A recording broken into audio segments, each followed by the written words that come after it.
Հիմա ամբողջ աշխարհն է խոսում փողի մասին, սիրում են փողը, փողը անհրաժեշտություն է, այո,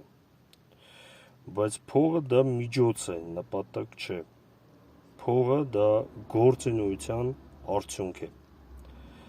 եկեք խնձորի ծառի օրինակը դիտարկենք, պատկերացրեք միրգ խնձոր, դա արդյունքն է, դա փող է, ինչպես խնձորի ծառը պետք է ջրել, խնամել, որպեսզի արդյունքում ստանանք միրգ, խնձոր, այդպես էլ պետք է սիրենք այն գիտելիքները, աշխատասիրությունը, ռիսկը,